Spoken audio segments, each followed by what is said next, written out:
Tax planning started becoming mainstream in the late 60s or early 70s. Then it became something that all the financial education institutes, like the American College, was talking about. Work with CPAs in your local community. Many advisors took the bait and they went out and developed relationships with CPAs on a one-on-one basis in their local communities, only to find out what would happen. The ratio of referrals would not be reasonable. I send you clients and you send me clients was agreed to the accounting world and the financial advisors and insurance professionals. They just simply expected that the ratio for that oral agreement would be 3-to-1 or 4-to-1, at least 5-to-1. The reality of what happened shocked financial advisors and insurance professionals around the country and reportedly was less than 10-to-1 at best, and a failure as a standalone marketing campaign.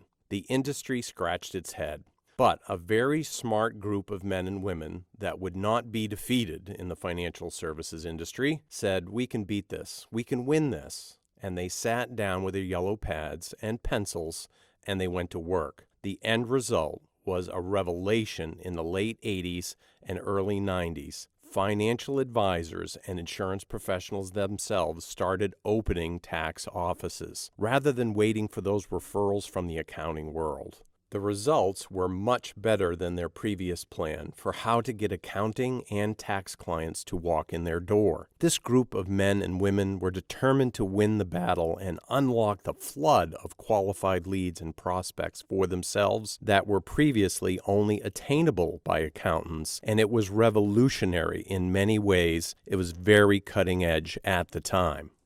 The revelation that was finally figured out by those pioneers was that there was no regulation about owning tax offices for people that had insurance or securities licenses. That group expected heavy license regulation and requirements because in their own industry, there are hundreds of hours involved in learning and then mastering what they need to know to do their job. Later, added to the industry were additional CE credits and many other commitments of money and time that set the bar quite high as a barrier to entry for those industries. They expected all the same would be in the tax world, and they were shocked and amazed that the fact that the IRS runs their show a whole different way, and that anybody can be the owner of a tax office without any licensing. None federally, none state, not the SEC, not FINRA, not even the Insurance Bureau. There are no requirements to be the owner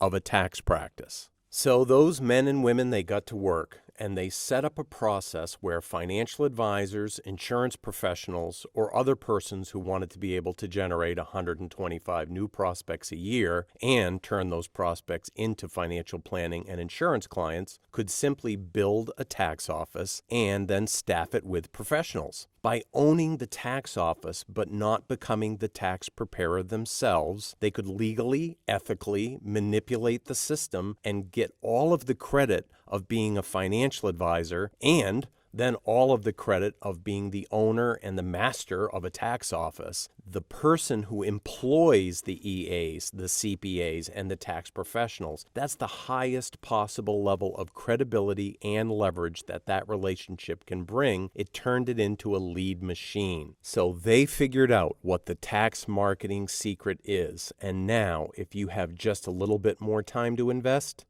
you'll know the secret too.